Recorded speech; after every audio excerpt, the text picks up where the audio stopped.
Yokoso, yokoso, yokoso. Arigato gozaimasu. Welcome once again to the Stadia Monday Night Chat. Episode 84, ladies and gentlemen, episode 84. The Stadia show where we're going to take you through all things in the world of Stadia over the last 7 days or so. Of course, with that in-depth analysis that you've all come to know and love, that industry insight. And hopefully you'll come away feeling informed, educated, and entertained, people. That's what we try to do on this show. That's where we're trying to go. But before we all take the Uber to downtown Stadia New City, ladies and gentlemen, let me know, of course, what you've been playing this week, any Stadia-related subjects you think are worth discussing, and all of that. And before I forget, as ever, we'll say hello to those in the front row, but don't forget to hit the likes, of course, as Jerome has reminded us all earlier on in the chat there. Hit the likes because I like it, YouTube likes it, and it helps people like you, find content like this. And if you are new here, buckle in, you're going to enjoy it. Why don't you subscribe, toggle that notification bell, and you know when I go live with content like this. As I say, as ever, let us say hi to those in the front row and see how you're all doing. Jerome there was straight in. Where was it? Yes. New comment thing. Notice that. See, new comments. Highlighter. It's funny because I bought Serious Sam 4 today as well. Only a few hours ago. I was just checking out the Stadia sales this week as part of, preparing for the show. And I just didn't realise it was on sale. And at 15 of my finest English pounds, $14.99, thought, why not? It's worth a punt, isn't it? I quite enjoyed Serious Sam 3, although I never finished it. But there's something sort of a bit mindless and fun, and I like a kind of mindless, fun, shooty, bang game. You can quote me on that. So Serious Sam 4, it was. So there we go. Who else is in the chat? Of course, Randy B, lovely, debating the very same debate I was having earlier today. Cloudbusters, I'm not sure. There is multiplayer in it, Cloudbusters. But hello, Cloudbusters. Radu M. Oh, Cyberpunk will be discounted this Friday. I hope so. Yeah, that'd be a good call because it'll be a year old, wouldn't it, Radu M? That's not a bad shout. Not a bad shout, sir. Dave, how are you? Jerry, Twisted Barber, what's up? Yes, Metal Wolf. Of course, you're welcome here. Yeah, you're welcome here with your dissing of your GeForce Now. You're welcome in here, Metal. Yeah, Metal Wolf. Don't worry about that. Hey, Vivek, Lord Vivek, lovely to see you. Mike, Rolf, lovely to see you. Lugo, Tiburon. Hope I said that correctly. Apologies. Not much Outriders, to be honest, on that. Saints Row currently. Oh, poor old Dave. He's got problems with his internet. Anyway, there you go. Lovely to see you all in the chat, see what you've been playing as well. I've been playing Saints Row 4. Really mindless game. I'm absolutely enjoying it. One of the reasons I enjoy it, and I don't know if I've mentioned this before, is because it's got real Xbox 360 era vibes to it. Now, I know that's because when it sort of came out, sort of that era, sort of maybe Xbox One era. But there's something about the gameplay, and it doesn't matter when games are remastered. It doesn't matter how much you update or remaster a game, say from the Xbox 360 period or anything like that, the PlayStation 3 period. The underlying game mechanics and artistic decisions in that game were set by the platform capabilities at the time. So when you play a game that's maybe a remastered version of a game from back in the day, there's still that real essence of games from that era. And I get that with Saints Row 4, and I love it. I love it. I love the mindless fun, the kind of that slightly retro design style to it.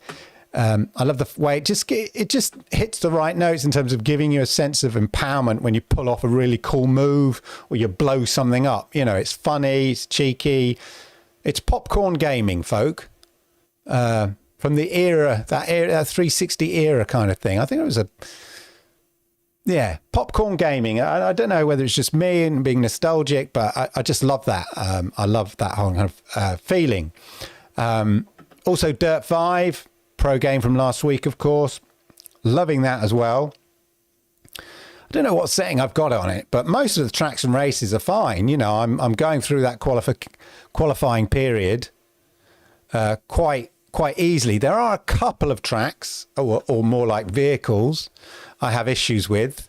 There's these little kind of American sort of sand buggy things that don't really drift. Didn't like those. I like to drift. But most of the tracks, they're just a lot of fun, especially it's the first game or racing game that you get a real sense of when you have to go uphill.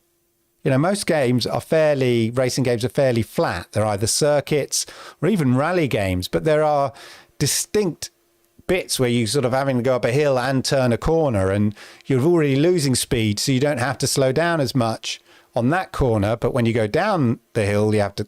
Anyway, and you get that sense. It's a good game. A good game. I'm enjoying that. Anyway, ladies and gentlemen, let's jump into the news this week. As announced previously, there was no TWAS last week. No, this week in Stadia, on Stadia. That would have been a Twiz, wouldn't it? This week on Stadia, of course. We can probably expect one this week. This fortnight on Stadia, the TFOS, or the bi-weekly on Stadia, if you want to be American about it. So since we didn't really have one last week, expectation is there'll be one this week. No guarantee. Who says it has to be bi-weekly? You know, even though they said that's what they're going to do it when they want, quite frankly, when they've got something to say. When I don't know, will there be a rock reveal tomorrow? I don't know, because we just don't know whether they're going to put a blog post out on a Tuesday, Thursday, Friday, keep us guessing. Anyway, despite no TWAS, as it were, there's still plenty of news and announcements to be dealing with and to sort of going in deep on, and all of that. Now, ladies and gentlemen, let's get on with it. And so, possible new game being developed for Stadia. That's the headline I've got here. What's that all about? I'll show you, ladies and gentlemen. I will show you. It's this. There we go. So, possible new game being developed for Stadia. Very, very early days here, but using Kickstarter and hoping to recreate that kind of successful fundraising that was achieved by Sky Climbers. Remember, Sky Climbers was a game that the developer sort of tweeted out. They were raising money for it. Their target was $25,000 or something. Initially, their first target. Somebody said, you bring it to Stadia. And they said, yeah, we're going to be bringing it to Stadia. And hey, Stadians assemble. Yeah. They piled in on the Kickstarter. It busts through that 25 grand initial point. Before you knew it, it was 200 grand, whatever. Then they did their deal. Sign on the dotted line with Stadia.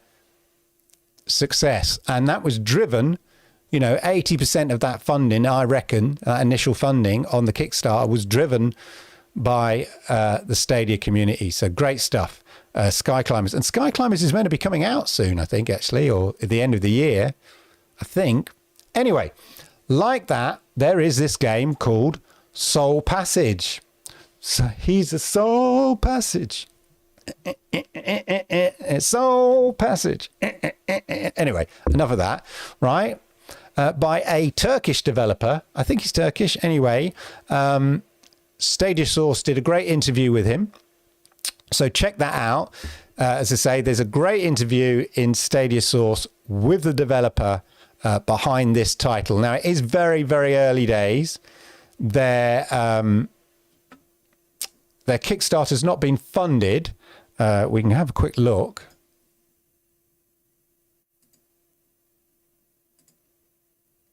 Here, I'll just put that up there. I hope you can see that there. So this is the Kickstarter page. Soul Passage, adventure, Metroidvania on different planets.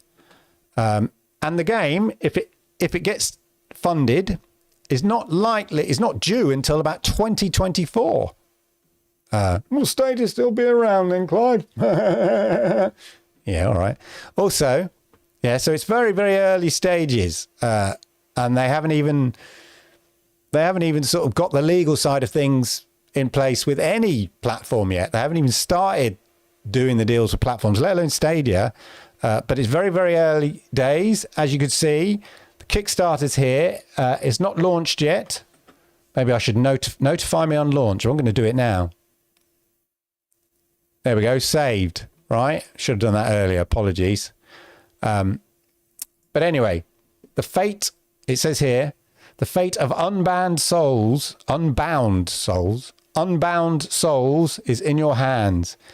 Oh God, I've forgotten how to speak.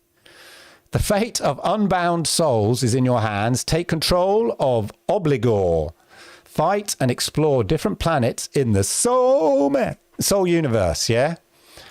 And I think in the interview with Stadia Source, the developer describes it as Soul Passage is an action-packed game from an innovative team that aims to break some of the rules of the Metroidvania games. Am I a fan of Metroidvania? I don't know. Jury's still out. The passion of millions of people by putting the player, so that's Metroidvania games being the passion of millions of people. I'm not sure it's my passion.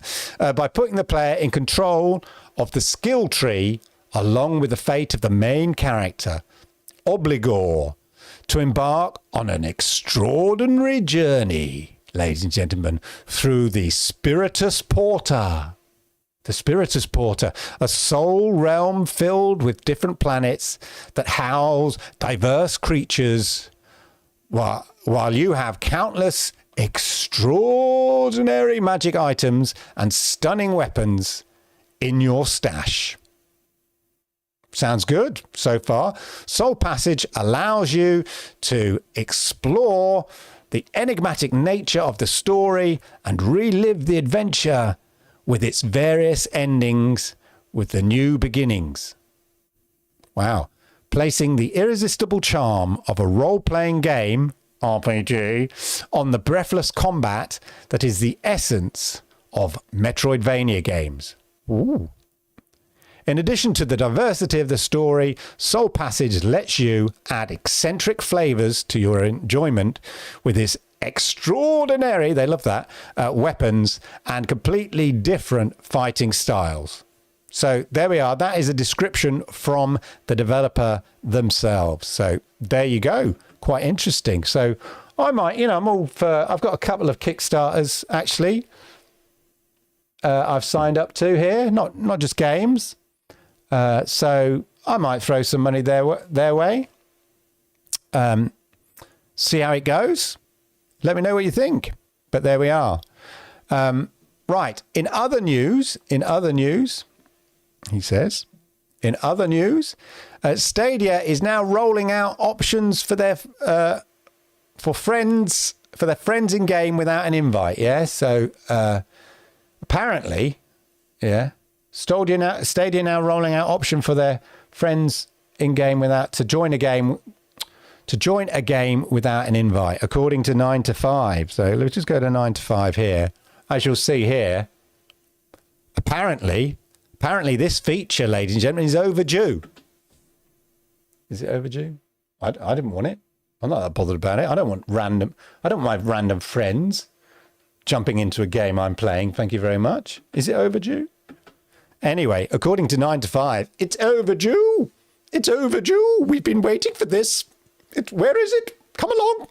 It's overdue. Anyway, for some maybe. I know some people say, well, it's on other platforms and all of that kind of stuff. But personally, it's like, it's good. It's good to have these features, but is it overdue?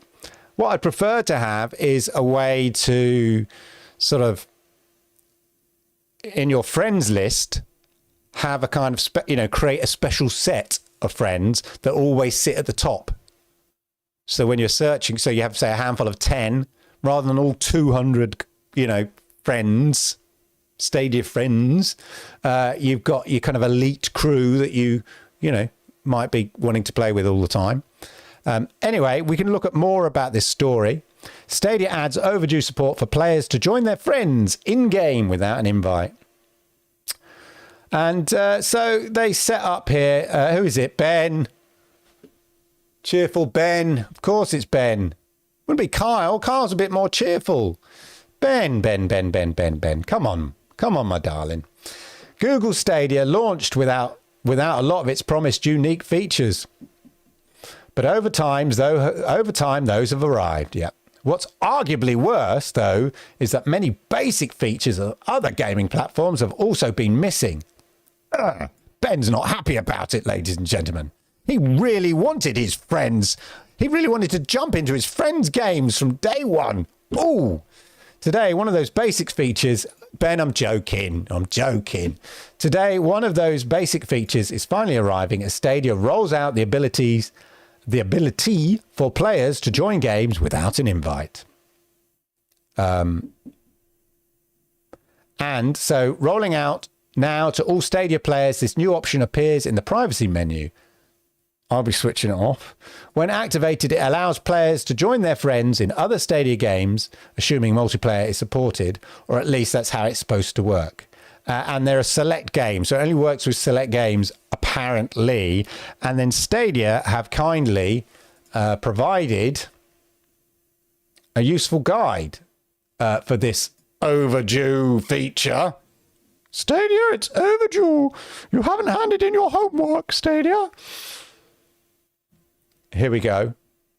So actually on the official Stadia help here, it breaks it all down here. Stadia privacy settings. In the Stadia privacy settings, it says you can change who can check your online status, send your friend requests, invite you to games, and much, much more. Well, that's interesting. Who can change your...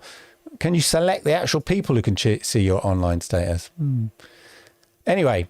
and it explains it how to kind of do it and what games, if you see an appropriate game that you can do that and jump in and just give your mate a scare. Boo, it's me coming to join you to play in this game. There we go.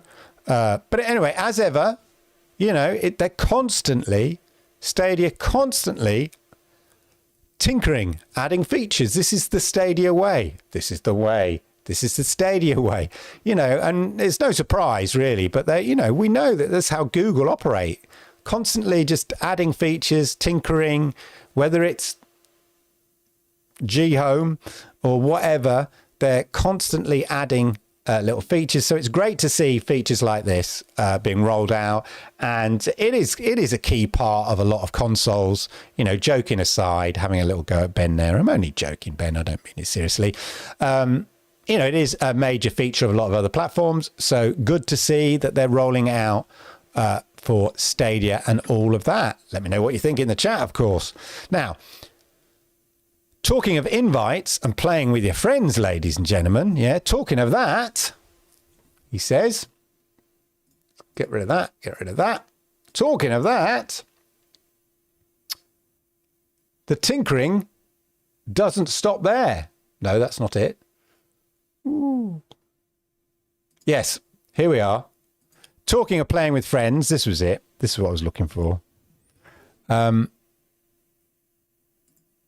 course, Ghost Recon had a free play weekend this weekend. Let me know if you took part. I didn't. I never got round to it. I had a busy weekend.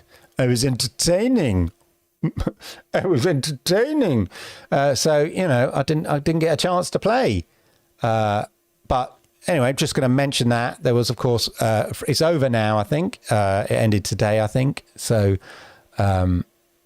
as these things do. But let me know whether you dropped into the Ghost Recon Breakpoint free weekend or anything like that. Back to the main studio.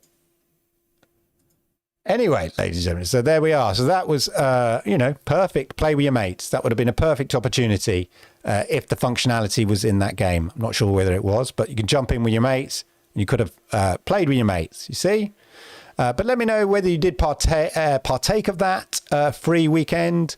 Good to see more free weekends. It's becoming a bit of a habit now, isn't it? And did you jump in with your mates? Were you able to use the feature? Was it rolled out to you and all of that? Of course, as well, there are absolutely mega sales going on right now, as ever. But there's good sales out there, though. Good sales. Although, look at this. A lot of them are Pro titles. If you look at all these that in the sales, the featured deals for Pro, claimed. But I did buy Darkwood. I'm tempted with £8.39. Is it recommended? Let me know whether you think I should get Darkwood, £8.39. I was quite intrigued when it was first announced. I also bought Serious Sam 4 purchased. There we are. On an impulse, because I said it was only 15 quid. So some great sales there that aren't... Oh, it's Toho there. Interesting. Some great sales, which aren't Ubisoft sales, So spreading the love about when it comes to sales and all of that. So good to see. And I no doubt, I wonder if there'll be other sales. As I say, we're coming up to sort of Black Friday and all of that. But I bought Serious Sam 4... since, of course, it's one of the games that has now Stream Connect added to it for those multiplayer experiences.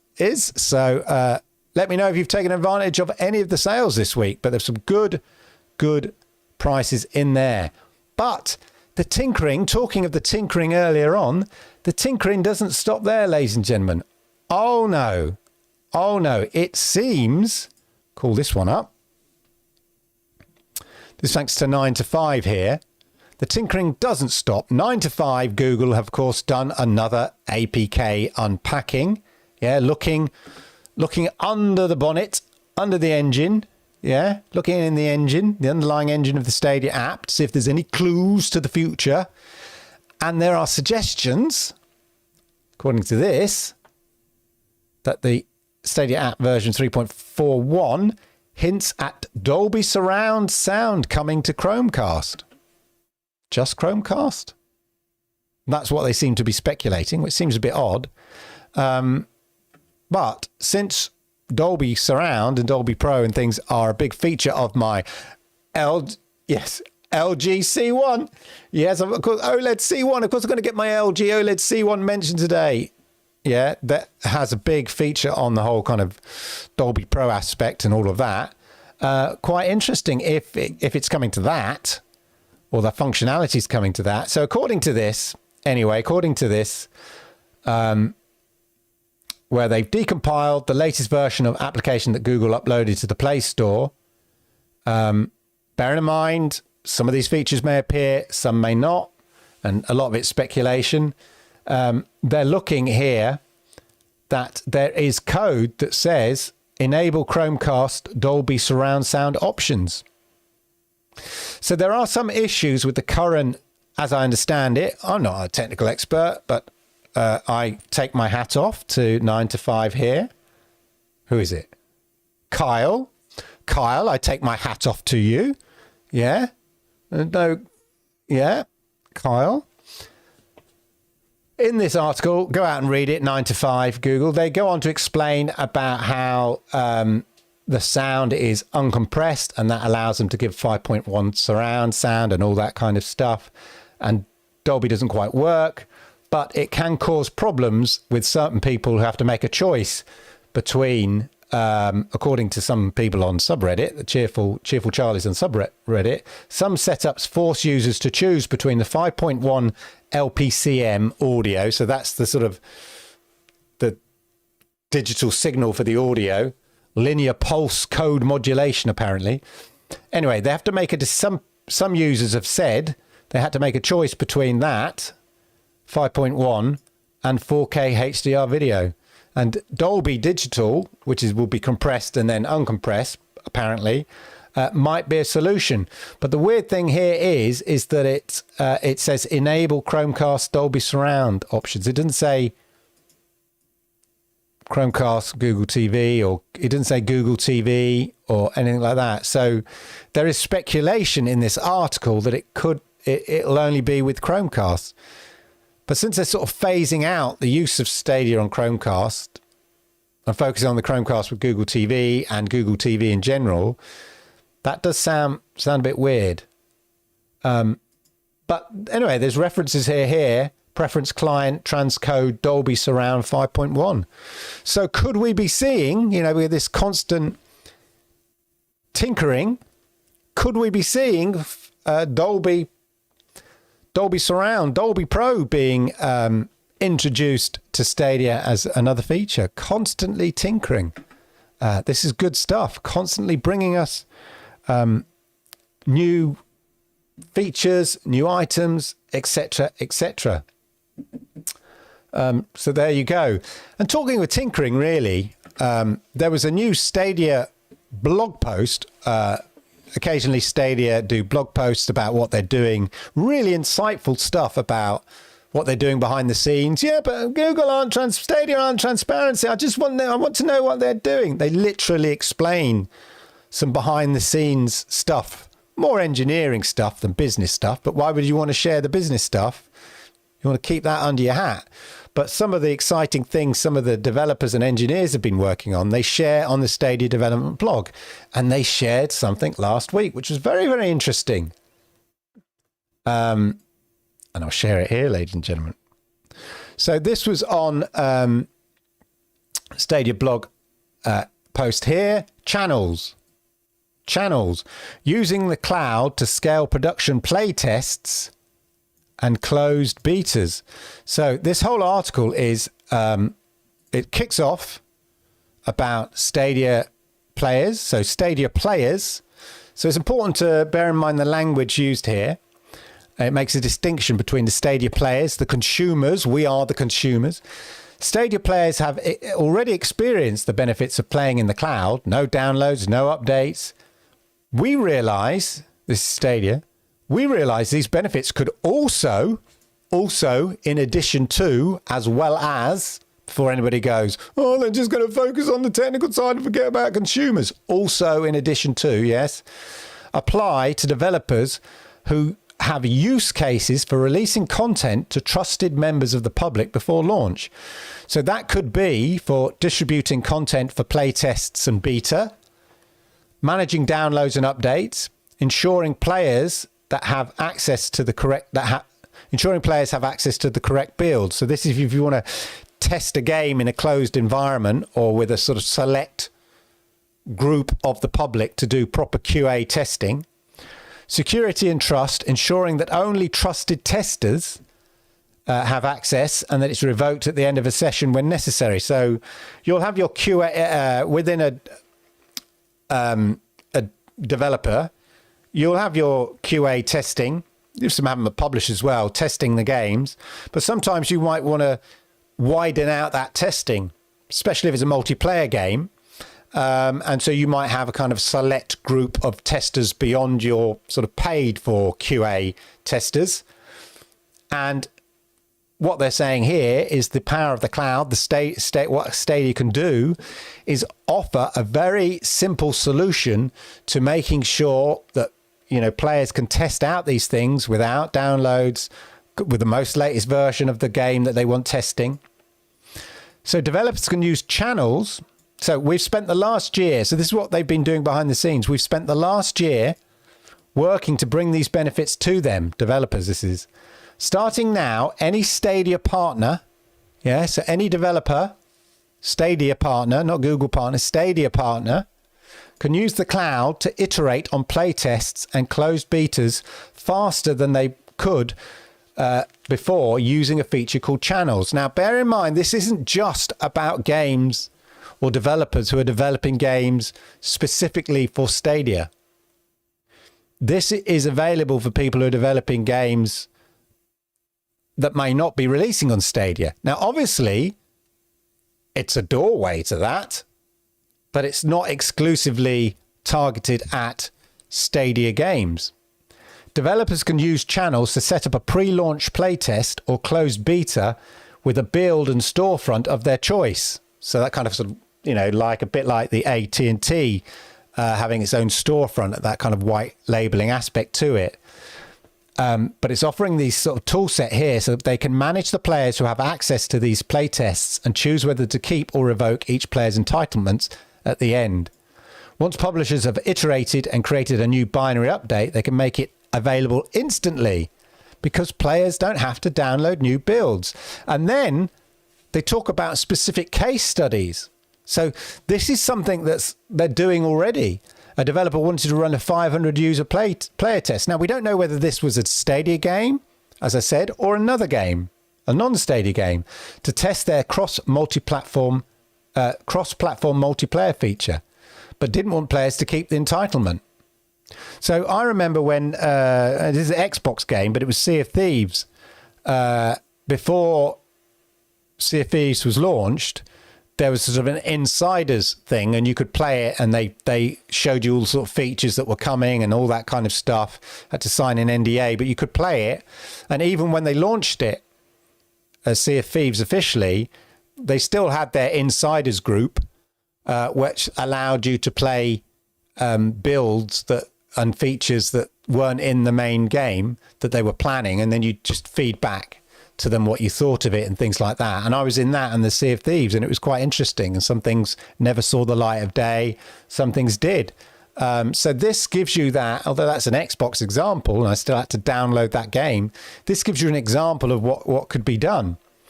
We're now working to expand channels to cover post-launch playtests, use cases, testing patches for live games. Patches? Oh, there's the thing. In production before launch, and other user cases. We think that distribution through the cloud offers opportunities for developers to make their games more fun, not just on Stadia. I said earlier, not just on Stadia, but on every platform. We'll continue to lean into these over time. We're constantly trying to improve our products to help developers succeed. If you're a developer on Stadia and want to try out the channels feature, be sure to check the Manage Channels page in your Stadia Partner Resource Center. And that's from Cornish Dutter, Program Manager over at Stadia. So there we go. Just interesting stuff. Highlighting the benefits of Stadia and how it can offer more than just a consumer offering. And how, because of the way Stadia is set up, it can provide a useful resource for developers. As I said, whether their games are actually coming to Stadia or not. That's the key thing here. And that's the interesting thing to me as well. It's about utilizing the tools that they've got and normalizing to a certain degree. I mean, ultimately, this benefits Stadia, on a number of levels, right? It benefits Stadia on a number of levels. From a revenue perspective, yeah, people got to pay for that service, whether their games are coming to Stadia or not. From a way to introduce the benefits of Stadia to publishers and developers, yeah. So effectively normalizing Stadia tech and tools within the gaming industry. So that's another advantage.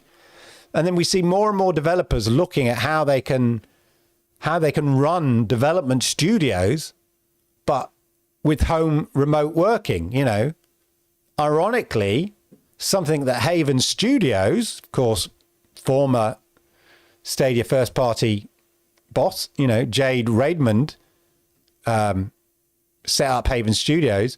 But she said one of the things they were focusing on was, how they can create a modern development studio in a world of home working and things like that and remote working.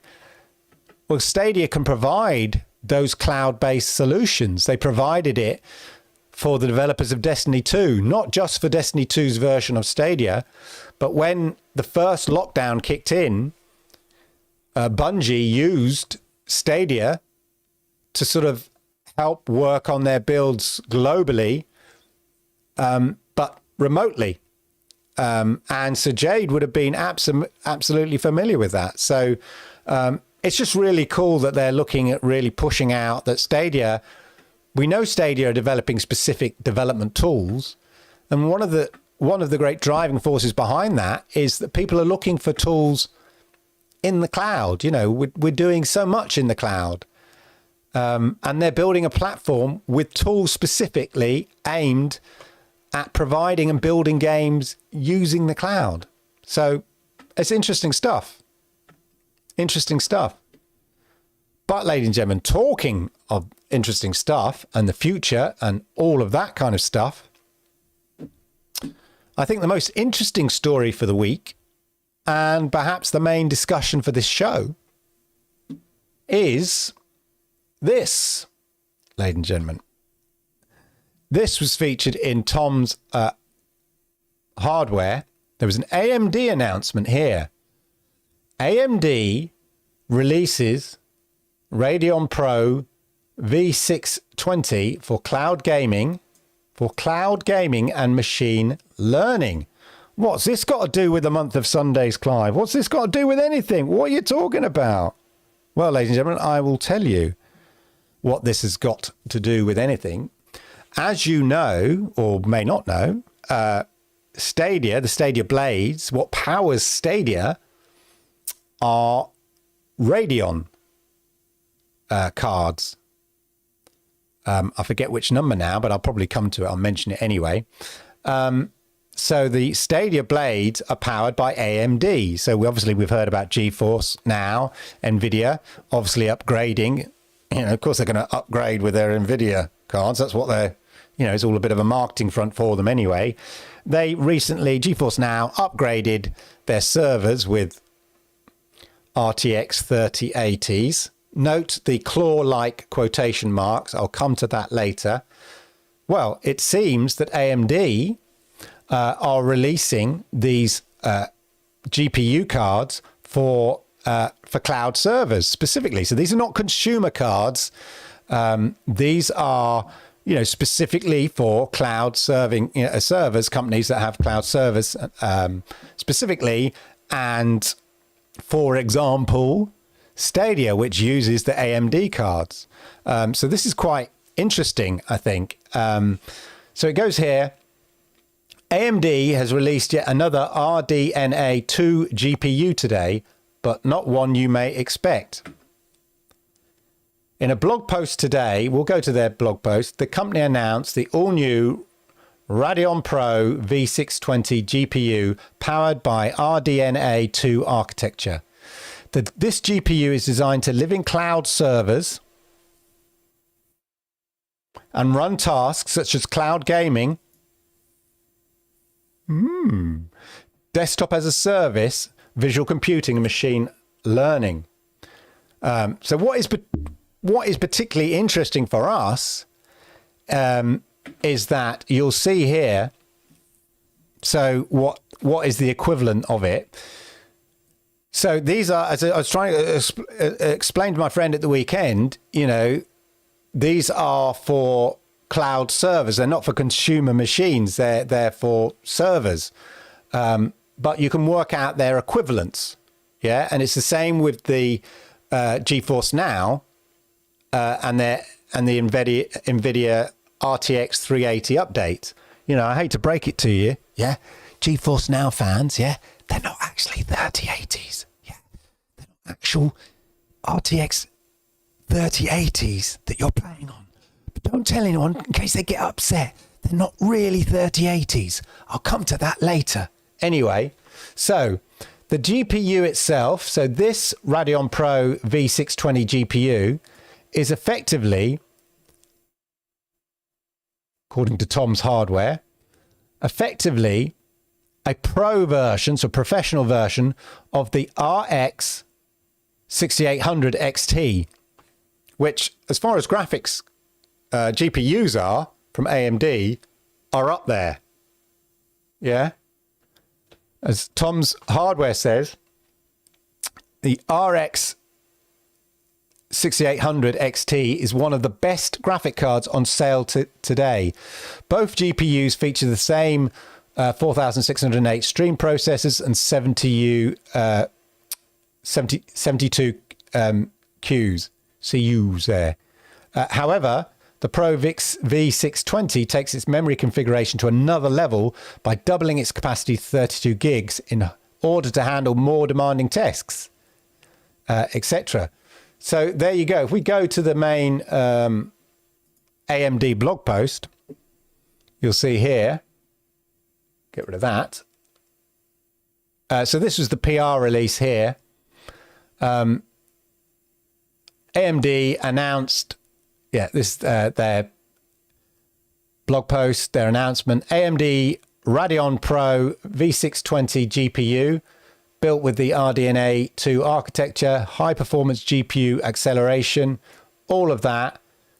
For today's demanding cloud workloads, including immersive AAA game experiences, intensive 3D workloads, and modern office productivity applications. And then down here it goes, we're seeing, so this is from the corporate vice president, Jeff Connell. Important quote here. We're seeing adoption of gaming in the cloud from customers around the world, taking advantage of the latest visualization features, delivering the efficient and low latency content streaming to multiple simultaneous users. AMD Radeon Pro V620 is yet another proof point of AMD's excellence in gaming, from the PC to the console and now to the cloud. Of course, AMD provides some of the GPUs for, obviously they're bespoke specifically, but I think, for things like for Xbox, I think, and PlayStation and things like that. But there we go, ladies and gentlemen, there we go. So are we seeing a potential upgrade path for Stadia? Yeah, could this be a solution, since Stadia already have the servers, I guess the circuit boards, like buying a motherboard for your gaming PC. If you buy a motherboard that's specifically, for AMD, it might not work with the NVIDIA one, so it's going to be the same with the server blades, whatever. If you bought your specific circuit board, your server blades, specifically built around AMD architecture, presumably, just like you want to upgrade your gaming PC, you're going to upgrade with the same GPU, the same GPU family, in this case, AMD. So this is the kind of really interesting thing that potentially this could be, as I say, could be a path for Stadia to upgrade its blades. I'm not saying this is what they're going to do. I'm not saying this is, sure on this. Absolutely. I mean, who knows? They could go a completely different way, develop their own chip. I don't know. They could do anything. But it's just interesting that there is a pathway there should they wish to take it. There's a clear pathway to bring, gaming up to another level on Stadia. So as I say, is this a possible upgrade path for Stadia? Let me know. And interesting as well, here's a question. I was going to put in a poll. In fact, maybe I'd put a poll in now, quickly, while I'm talking. So here's the question, right? Should Stadia upgrade blades or roll out to other countries? Yeah, first. So we're going to put here upgrade, and then we'll put here countries. I'm going to run this poll now, see if it works. Right, there we go. So I've run a poll. Let me know. So what do you think that is it like a bit chicken and egg, really?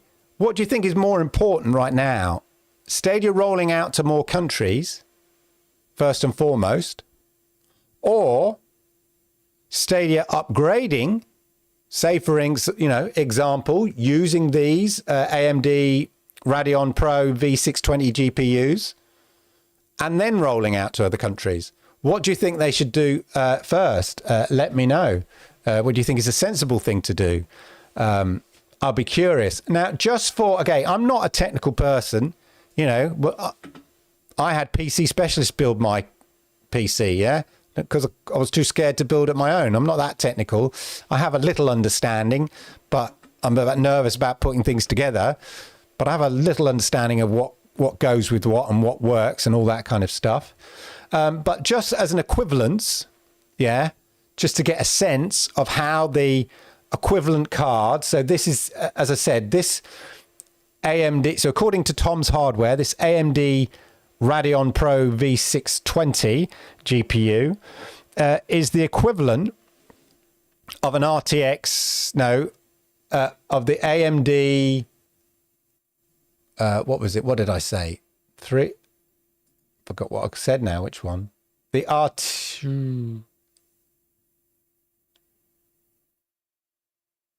Forgot which card it is. Anyway, I've got it here.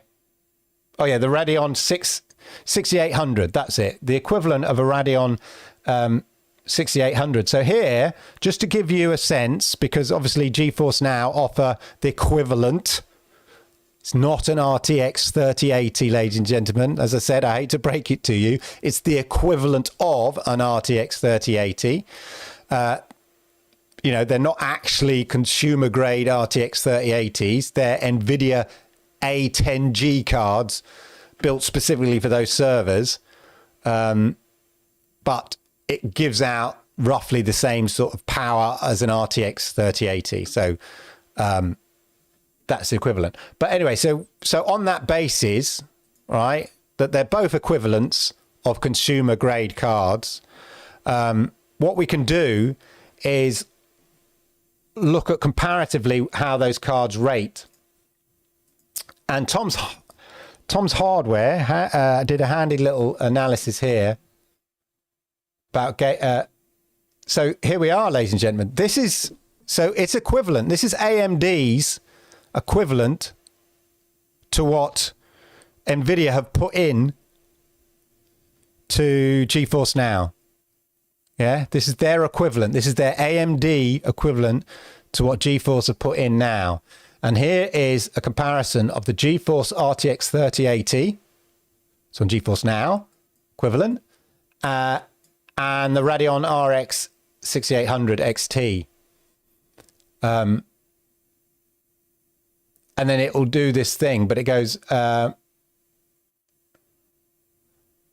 results aren't definitive as we'd like, but we've got additional benchmarks. And what they found basically is overall, the RX 6800 XT has a slight edge on the RTX 3080. So basically, if we are taking them at face value, the new GPU cloud server for AMD, or the graphics card for cloud servers from AMD, if it's basically on the same basis here, has a slight edge on the equivalent version of the NVIDIA A10, which is like an RTX 3080.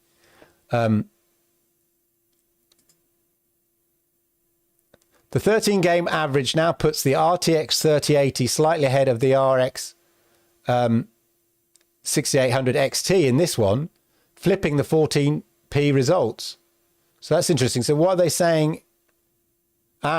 So that's if you're running games at 1080p. So actually the difference shrank a little bit if you were running them at a higher resolution. Though the 6800 XT still held on to the overall lead. So as ever with these graphic cards, there's not a lot between them. So, but the point is, if, and it's a massive if, ladies and gentlemen, if Stadia went down this route, notwithstanding the fact that the Stadia technology behind the scenes, right, which is going to add another layer anyway, because they're not sort of standalone server pods. They're using machine intelligence and machine learning to use, you know, other blades all at once to create something greater than the sum of its parts. That's the power of Stadia. It's not just a glorified PC sitting somewhere in the cloud. It's much more complicated than that.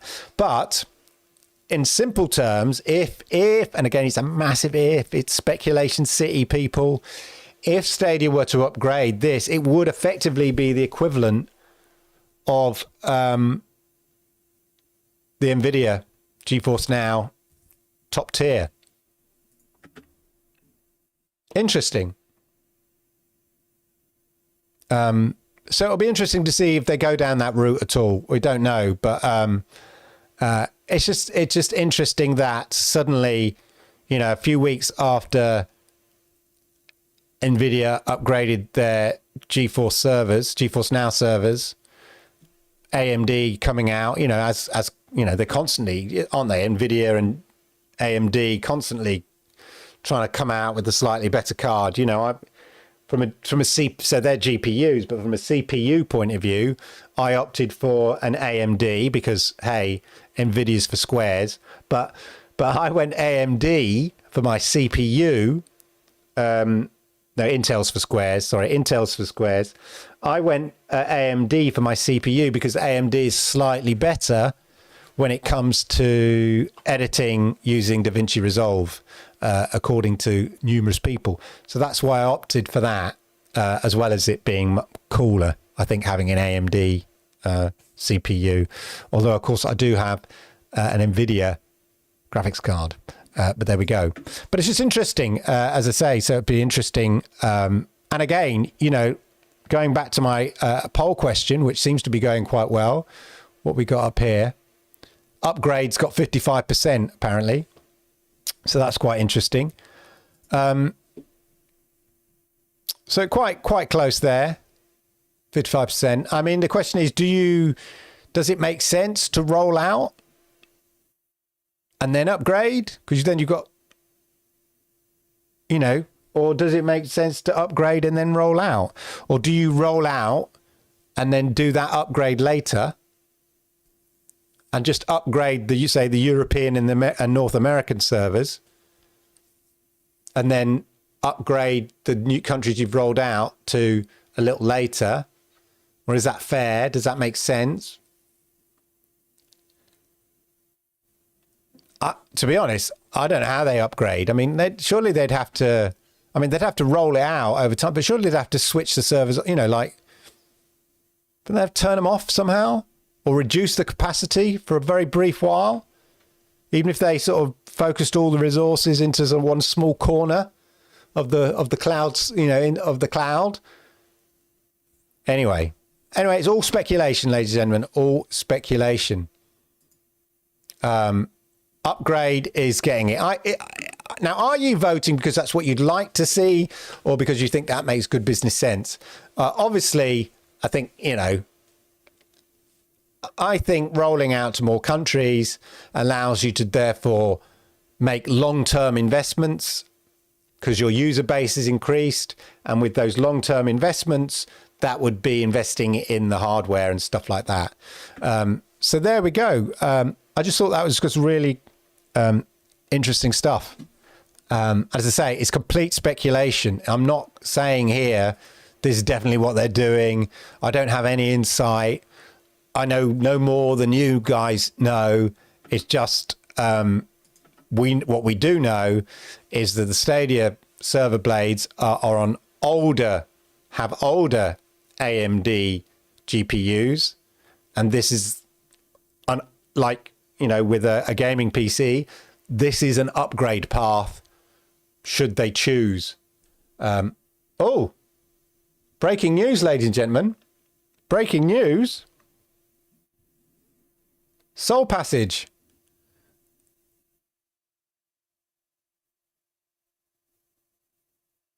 Here's some little footage from Soul Passage. This has just come out.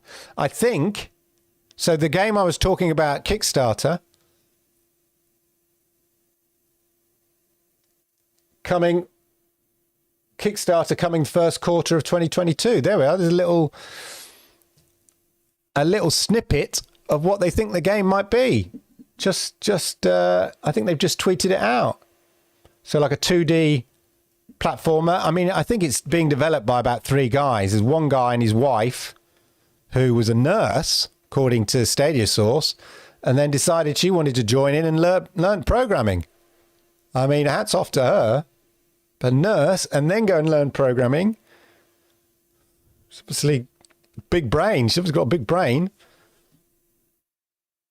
But anyway, so a 2D side-scrolling Metroidvania type, a bit of sort of SteamWorld Dig type thing going on there, sort of. Anyway, interesting. I just saw that on my Twitter. So there we are. You had breaking news, ladies and gentlemen, and it looks like the Kickstarter then is launching. Let's just say everything has begun. It says here on the tweet, everything has begun. Welcome to the world of At Soul Passage. Time to watch our first early game footage. Don't forget to follow us. Am I following you? Anyway, so get on that, Stadians. Yeah. Make sure you get on that Kickstarter and give them some support. You know, you never know where it's going to go. Ladies and gentlemen, never know where it's going to go. Anyway, that's interesting. That just broke. Let's end the poll here. So the poll results are in, and it looks like most people are saying, upgrade, I want an upgrade. Upgrade us now, which is fair enough. Fair enough. Ladies and gentlemen. Right. Okay.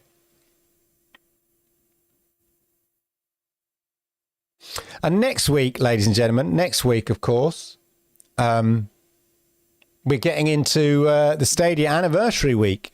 Yeah? 2 years. The 2-year anniversary. Stadia's still here. I thought it was dead. That's because you're an idiot, sir. Yeah? Because you're an idiot. Yes. So... it will be interesting. I'm managing expectations. I don't see why they need to do something special to mark the 2-year anniversary. I know some people have a different point of view on that, and that's fine. I hope people don't get their expectations up. You know, it could be anniversary. It could be something simple like an anniversary sale or something like that, you know, on the games. Or, you know, special anniversary free weekend or a special offer or something like that. Nothing major, you know, though. I know obviously in the community there's people who say, I need a roadmap. I need to know your business strategy for the next 2 years, and you need to deliver it to me in a silk-tied pamphlet with a wax seal, and I want it now with my moon on a stick, right? But realistically... give them 2 years. You know, we know how Stadia operate. Don't be surprised if there isn't a big song and dance routine, yeah? They're not going to turn it into a musical. Stadia, the musical. It lives in the cloud. How can it be allowed? It's some kind of magic. Stadia. Right? It's not a musical. Don't expect a musical. But anyway, it's really interesting to see if they do anything to market. There are some things going on in the community to market. We never know to mark that occasion. So look out for that. But anyway, it'll be interesting to see if there is any, you know, small gestures. But I'd say keep expectations low, and then be, you know, mind blown if they do something, you know, mega. But don't be like Reddit, yeah? Don't be going, they better deliver me the moon on the stick. Now. I want it now. All right? You don't deserve anything, yeah? Just continue with the service. So, manage expectations, and let's hope those expectations then are surpassed beyond your wildest dreams. Right, let's hello to chat, ladies and gentlemen. Say hello to chat. I've got chat here. I've got it in 2 places. I'm just going to bring it up here. I'm using a new chat feature here, ladies and gentlemen. Oh, Jerome has got all the Stadia Sams there. So that's good.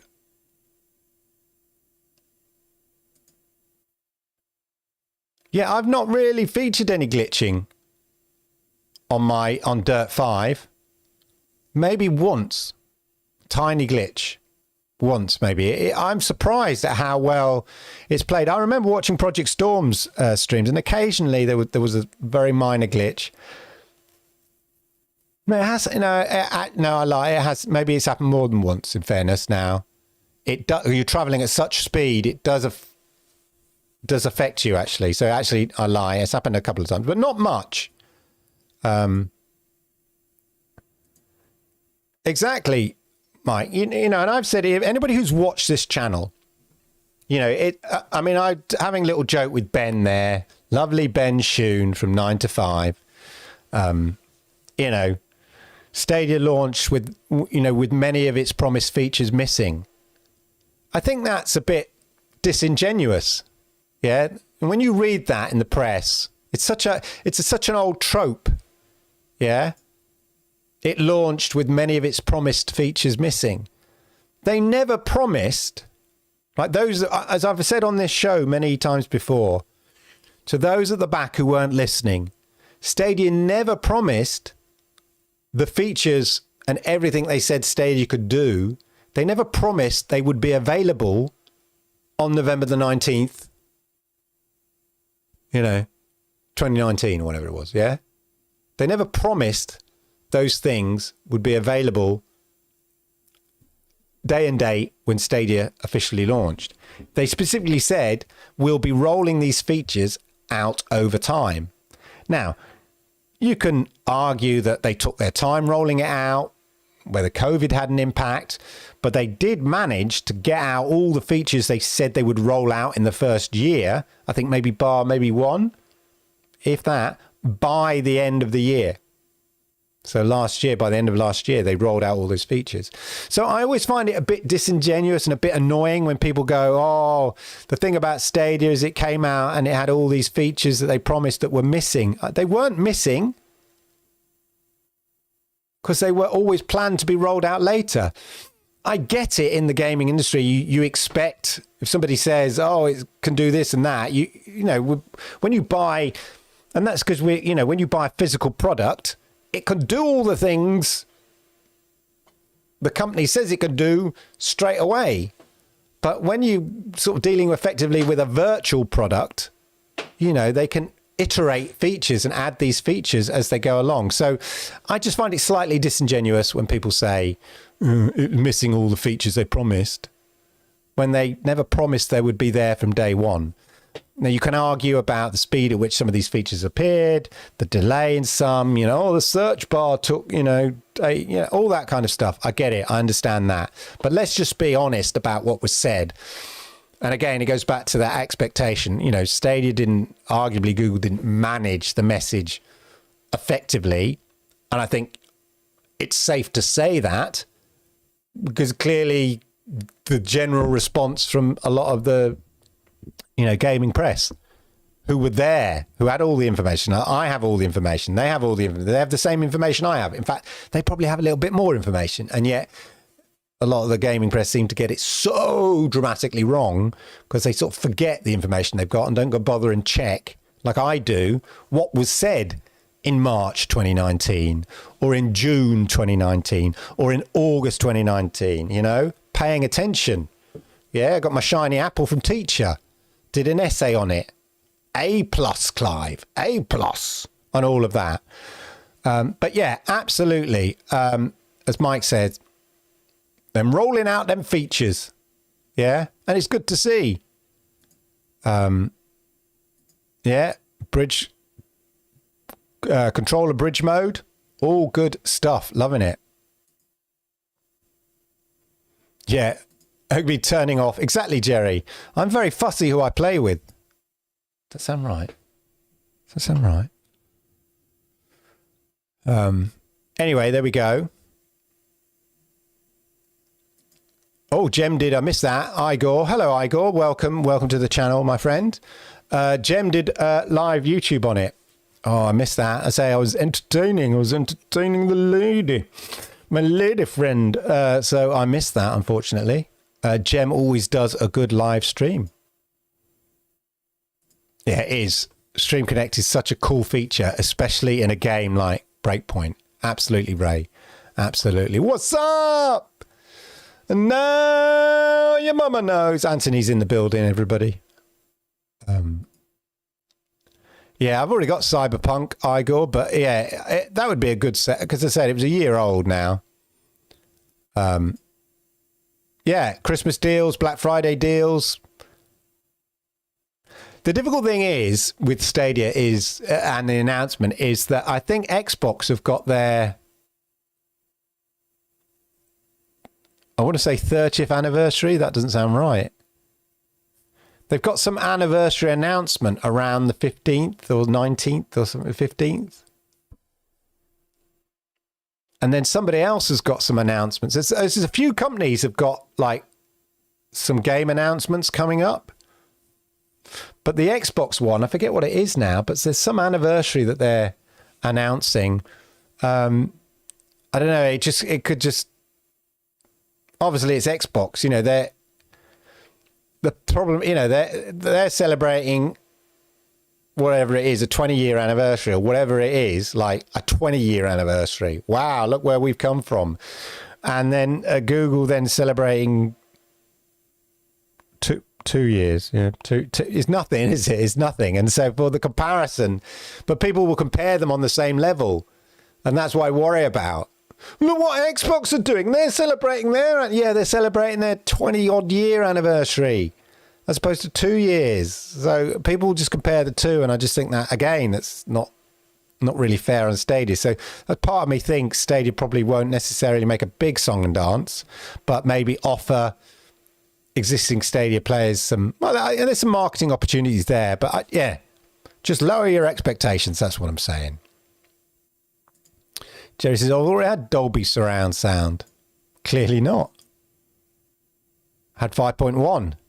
That's the difference. There's 5.1. Fish and chips. Yeah, love a bit of fish and chips. Chips is making me hungry. Fish and chips. Yeah, we're talking potato. Fried bits of potato. Not, well, I suppose chips are fried potatoes. Anyway, yeah, chips are chopped up potatoes, not sliced potatoes, put it that way. Yeah, fish and chips, loving it. I know, it's shocking, isn't it? Yeah, shocking, Christopher. They're not 3080s. No. They're called different when in servers, but they are 3080s. Yeah, so they're not, what I'm saying is you can't go to Amazon and buy, you know, you go to Amazon, you buy a 3080. But if you're in the, you know, if you run servers, you buy this other equivalent. Kimono Heroes. Yeah. Haven't got into that yet. Haven't started playing it. Of course, Mike's saying it'd be absolutely delightful if it happens. Of course it will be absolutely cool. Imagine that. Yeah. Mike's saying definitely upgrade. Cloudbuster Series Fun has co-op only, 16 players though max. Wow, 16 players. That's quite still a lot. Hey, who wouldn't, Ray? 120 frames per second, yeah. I mean, despite going 30 frames per second, yeah, it's fine. It is fine, but obviously, if you can get better and you can have better, why wouldn't you want it? Yeah, interesting. Winstar says here, let's upgrade first to make it more appealing for the new countries when they get on board. I think for some countries, it's already next gen, like proper next gen anyway. But then equally for other countries, so if you're rolling out to India and Brazil, they'd be blown away with where Stadia is right now. Yeah. But I think if you're rolling out to, say, Korea or Japan, yeah, the ability to say, oh, you can game 120 frames per second or whatever it is, and it's got this much power. You know, a big PC market like, you know, Korea, they're going to have those sort of expectations. So, yeah, I get where you're coming from.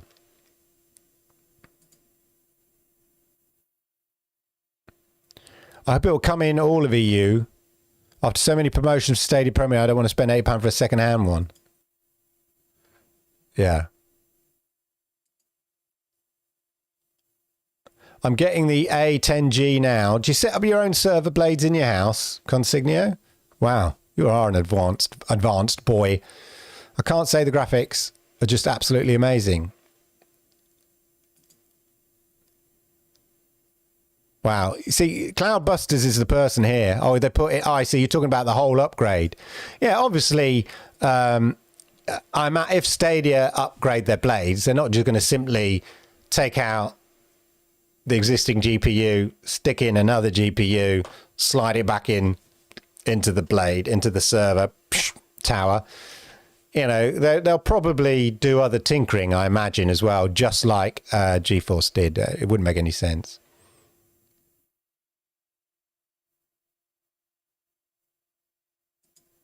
Oh, you can't down. No, I mean, it is an incredible upgrade, GeForce Now.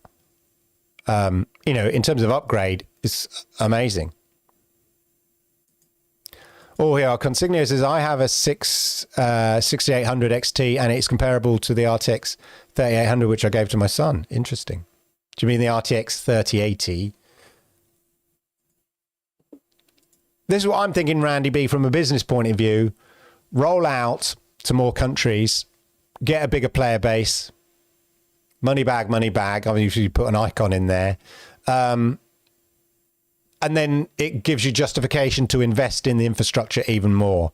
That's the key thing.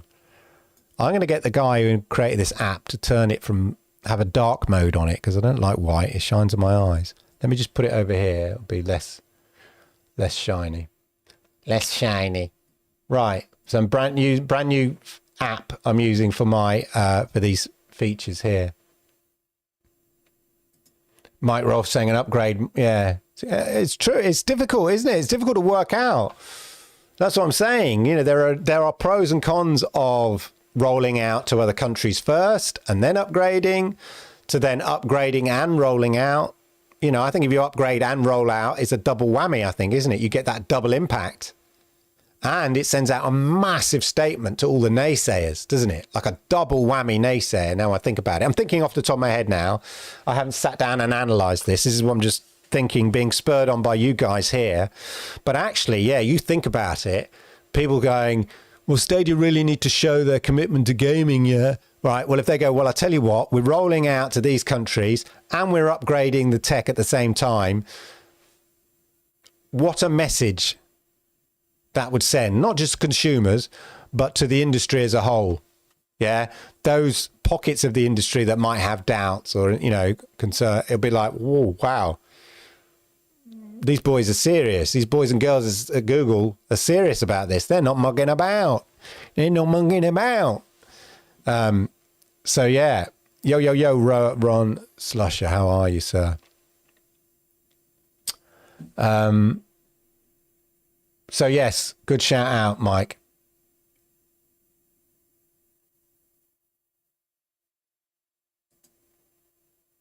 Storm's a little tetchy about his 3080s, is he? Oh dear.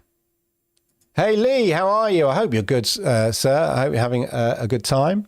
Welcome.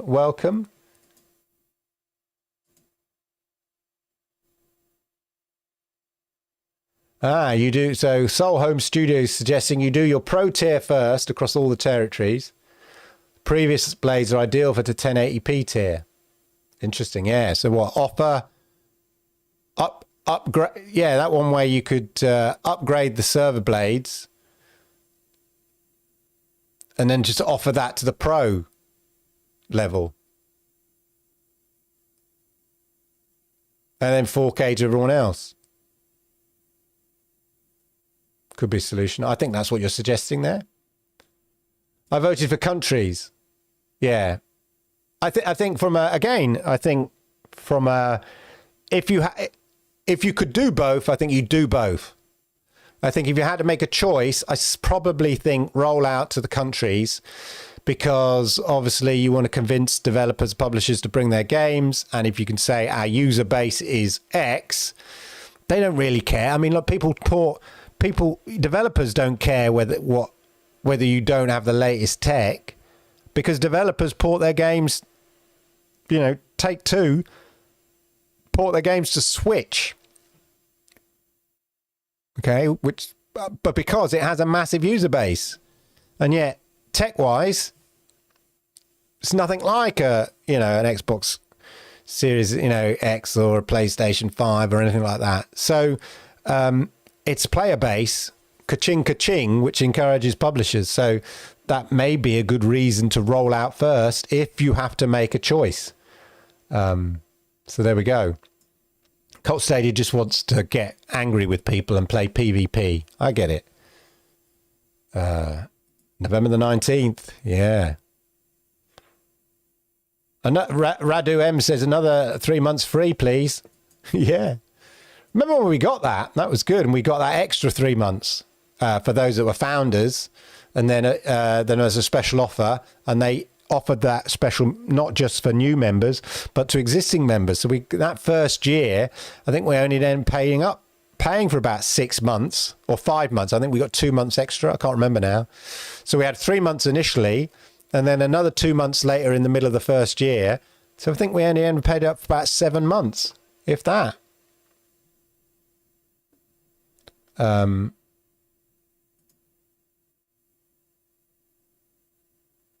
Yeah, so it's good to see a debate there. I think I'm leaning towards a higher player base being the solution. Oh dear, that's my wife sings to me in bed. Oh dear, that's what my wife sings to me in bed. What, the Stadia musical? Coming to a stage show, coming to a stage near you very soon. Yeah. I get it. I don't know whether Tohu is gay. I just remember it was quite cute and about fish planets. Talking of fish and chips earlier. So just a bit weird, yeah. Oh, Victor, how are you, sir? No one talks about that's got nothing to do with anything.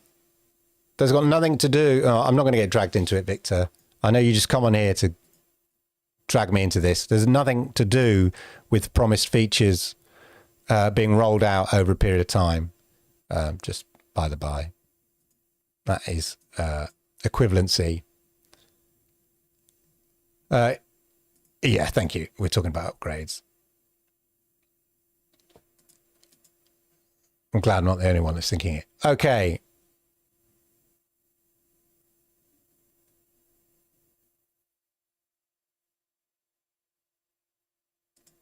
Yeah, we got X Defiance. Somebody was asking, and they were saying we need a bit of a more PvP combat games, coming. Got Defiant coming, and hopefully Heartland soon as well. And hopefully we do hear about the sort of Tom Clancy Battle Royale game that was quickly was announced and then not announced, which is a bit disappointing. Just because Tom Clancy fans are getting a bit uppity. I just like the concept of the game. Forget whether it's Tom Clancy or not. So I hope Ubisoft is still gonna deliver that.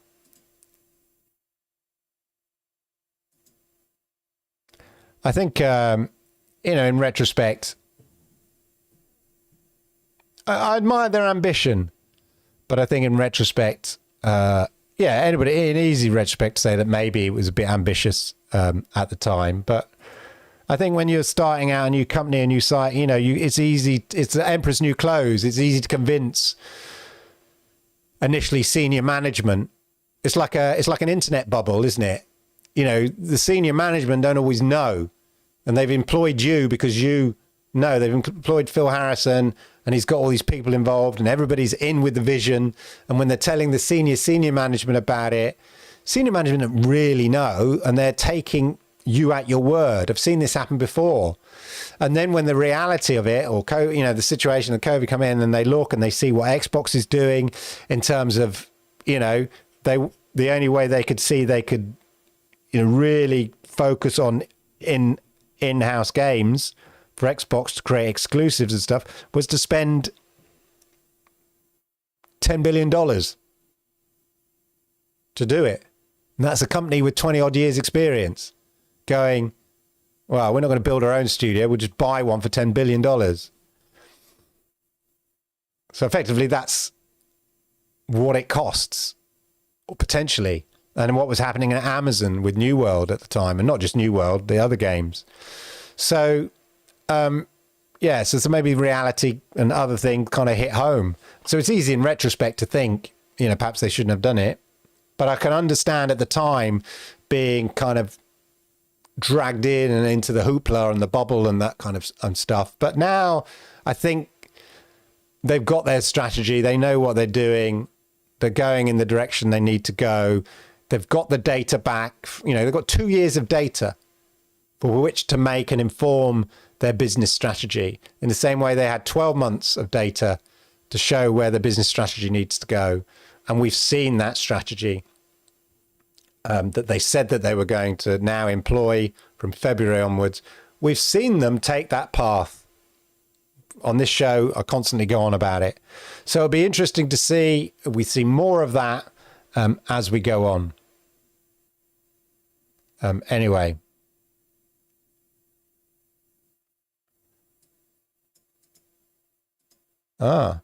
When I start seeing that playing Guardians, I didn't recognize it. And I see. There we are.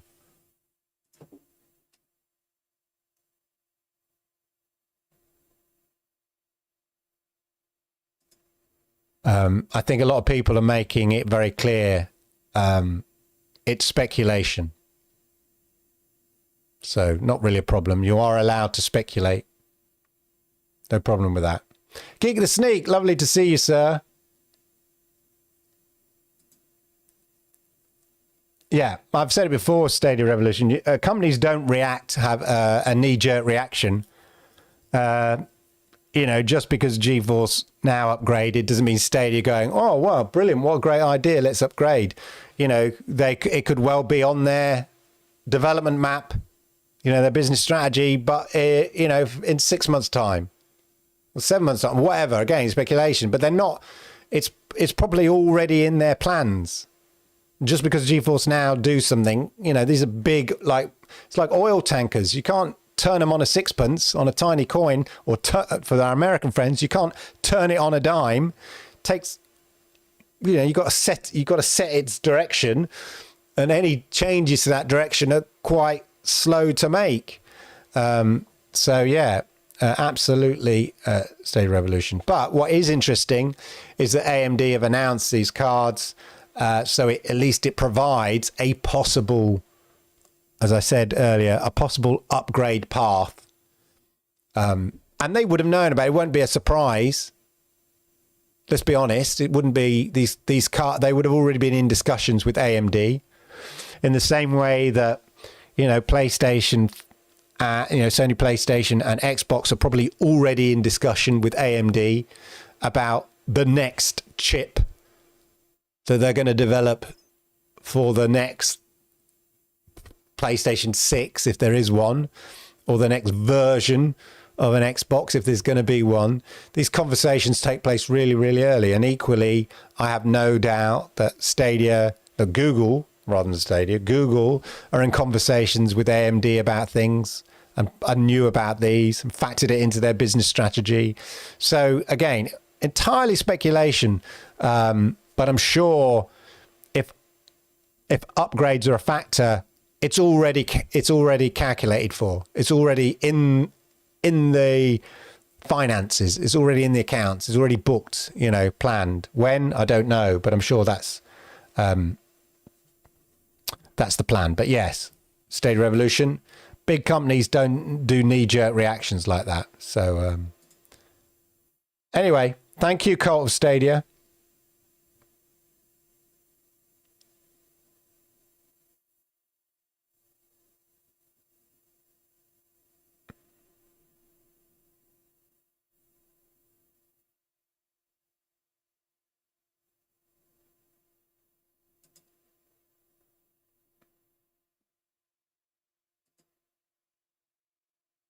Put me on a pedestal and give me everything. Exactly.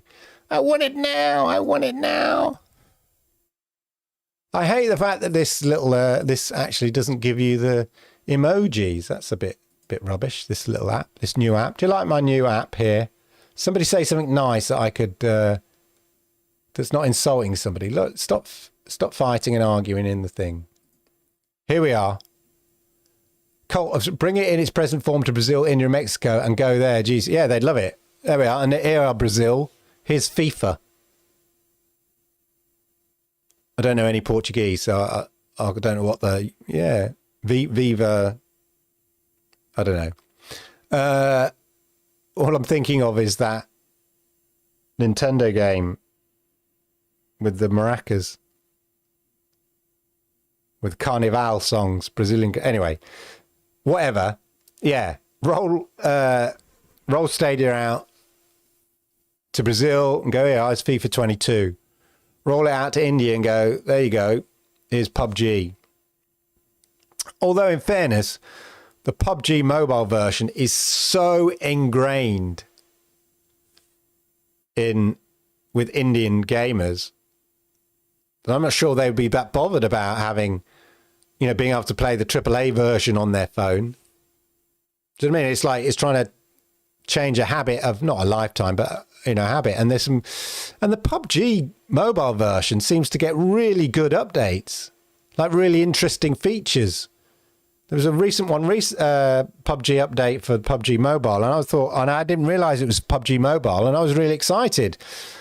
And then I found it was just for PUBG Mobile. And I was thinking, oh God. But yeah, there are other things.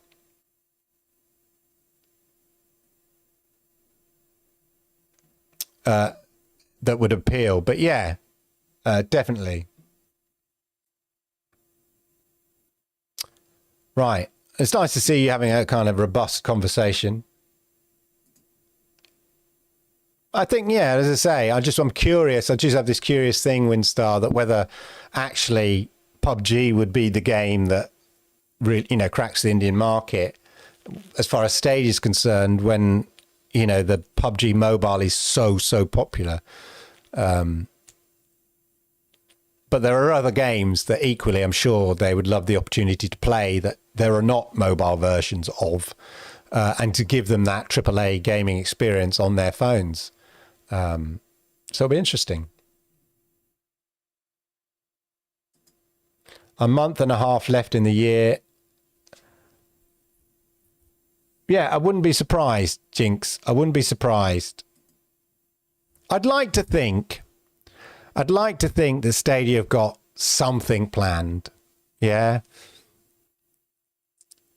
Some announcement of some sort. But again, I think it's about managing expectation, about not speculating. Well, you can speculate, but don't misconstrue that speculation as some kind of statement of fact that these things are going to happen. But I'd like to think ultimately that Stadia do something in the next month and a half. It's Christmas. There's, there are key marketing opportunities. This is what companies traditionally do. We've still got, we know they're going to hit their 100+ games. The question is, by how many are they going to surpass 100? And what of the games that aren't already announced are we likely to see? But most of all, I think, and I'm going to talk about this next week, I think, we'll have a big anniversary speculation fun. But for me, the biggest thing is those of us that have been a founder, stuck through all of this, watched and analysed what Stadia have been doing, read all the news reports, the gaming press, all of that, and been through all the naysayers. Stadia be dead after 3 months. It's dead on its feet. Yeah, the wrong yays, the Dreamcast guys, all of that, dead and buried. That was all dealt with months ago, after the first 6 months, after the first 12 months, yeah? And then the closing of SG&E, will be over in 6 months. No. We've seen here on this show every week, tinkering and changes constantly going on, upgrades, new features, things being rolled out, 9 to 5 discovering things in the APKA. They're constantly working on Stadia, improving it, adding things to it. Yeah. So we know that it's not standing still. So as we come, to the 2nd year anniversary, it's just good to see that onwards, it's going onwards and upwards. Maybe not at the speed people want or expectation, the speed at which people expect it to go, but it's certainly moving forward, and it's certainly moving onwards, and it's certainly moving upwards, ladies and gentlemen. But there we go. I saw a headline that said, "Why isn't dead yet?" Well, you know, that's because clickbaity, isn't it? But there we go, ladies and gentlemen. There we go. That is the show. A lot of speculation in there, obviously, this time around, as well as news. Let us see what this week brings in terms of a blog post or game announcements. We are due one. Are we due anything? Apparently, I think we are due one, so we shall see. And next week, bring your party hats, maybe anniversary. Is it next week? No, the following week. So next week, we'll talk about expectations, what we might see come the anniversary, if anything at all. And then the following week will be sort of around, but it will be what, the 22nd. So the weekend, following the weekend of the anniversary, so we can have a look at that a bit more. Anyway, have a wonderful, wonderful evening. Don't forget to hit the likes if you haven't done it. Check that you are actually subscribed and all of that. By the way, thank you for everybody who watched. Thank you, well, for my new members, brand new members to the channel, if you want to join. Thank you for those that have watched my Stadia Friday Reddit stream that I do just for members, where we go through the Stadia Reddit and have a bit of a giggle and a laugh and a whatnot, and talk about things spurred on by comments and items posted in the Stadia Reddit, usually quite amusing sometimes. So thank you for all my channel members for watching that. There'll be another one this Friday. Please feel free to join by the join button and down all of that. And as I said, have a wonderful, wonderful evening, a wonderful, wonderful week. Enjoy your gaming, and hopefully enjoy any news that Stadia come out with this week. I'll be on Twitter as ever. So I'll see you there, ladies and gentlemen. Thank you and goodbye.